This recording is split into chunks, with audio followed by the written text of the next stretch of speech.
All right, so in the last section, we used the QuickTech EQ to add some bottom end weight to the song and add a little bit of sparkle to the top end. The next thing we want to do is take care of the other issues, which are the muddiness in the lower mids, the harshness in the upper mids, and then there's some kind of annoying frequencies that are masking the clarity of the song somewhere in the mids between 1 and 2 kHz. And we're going to do that using the linear phase EQ, and it's called Lin EQ, and we're using the broadband version. So this is going to give us the most flexibility in terms of the frequencies that we can target. And without going into too much detail, the way a linear phase EQ works is that it eliminates delays between the different frequencies. So it avoids the smearing of frequencies that you get with a traditional EQ. So it preserves the phase relationship between the different frequencies. This is especially important for the top end where you want to keep the crispness and the sharpness of the transients. You don't want any kind of smearing, especially in the top end. So this is a really great way to do that.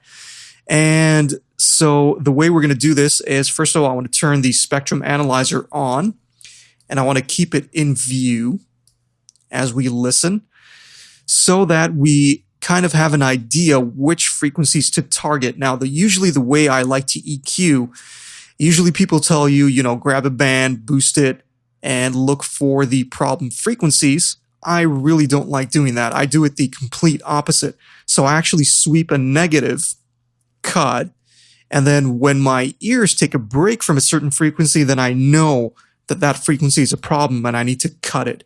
So that's the way I like to do it. Let me just bring this band back to 0.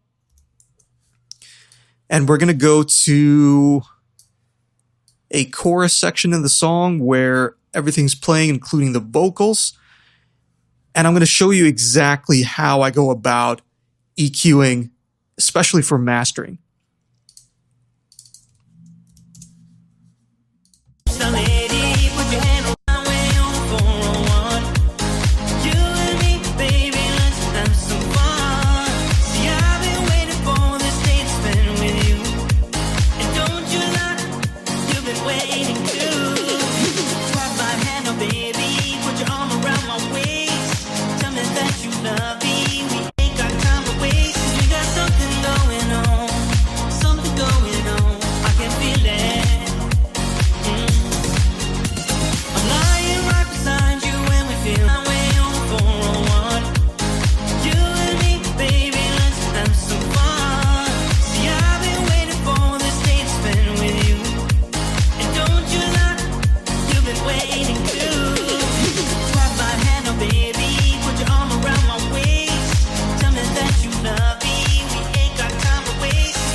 Okay, so you can see what I've been doing this whole time. I've been sweeping around for frequencies that were harsh to my ear, that were muddy, that when I cut them out drastically made the song sound better, and it made it sound clearer, less muddy, less harsh, etc., etc.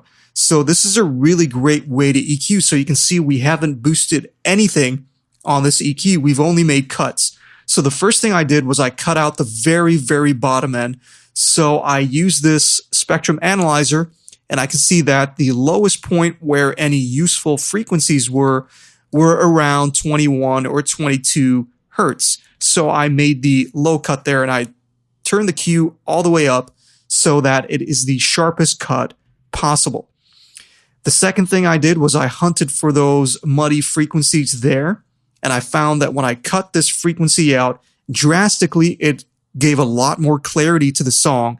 So that gave me an indication that I need to make a cut right here. Same thing with this cut over here in the mids. So there was a frequency here that was masking the clarity of the song. It was kind of a honky, nasally kind of frequency there, and cutting it out cleared up the song a lot. This cut here addresses the harshness in the upper mids that we were talking about before. And again, clearing that up kind of allowed my ears to rest from the song. So it wasn't really harsh to the point where it was fatiguing my ears. And this is really important. When you're EQing, you want to EQ, when people say use your ears, this is a really great way to do it. Use your ears as you're listening. If something is fatiguing your ears or actually hurting them, like physically hurting your ears, then you know that you need to make a cut in that frequency range to give your ears a break. Same thing with this little cut here. Tiny cut there, just 0.5, a 0.5 dB cut right there.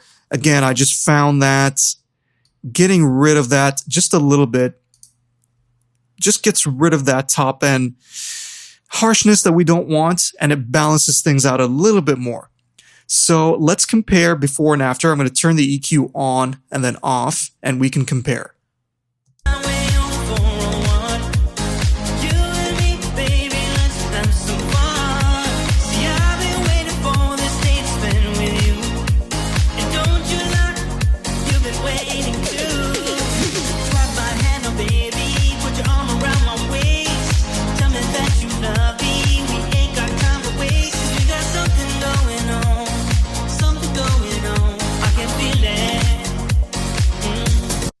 Right? So it sounds a lot more comfortable to listen to with these cuts here. And what I'm going to do to further emphasize my point, let me just disable this point that we're not using there. If I highlight all of these here and then reduce them even, more drastically, you can hear the effect exaggerated.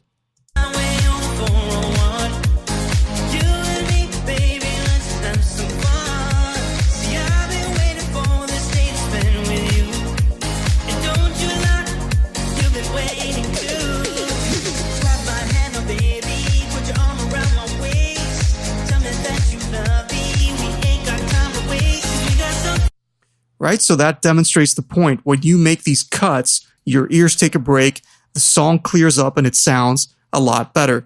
So that is pretty much it for the linear phase EQ. We've taken care of the issues that we talked about in the beginning. And of course, we can always revisit this EQ, especially at the end when we hit the limiter. We might want to revisit these and make maybe a deeper cut somewhere so that it'll allow us to make the overall song louder and balance things out a little bit more.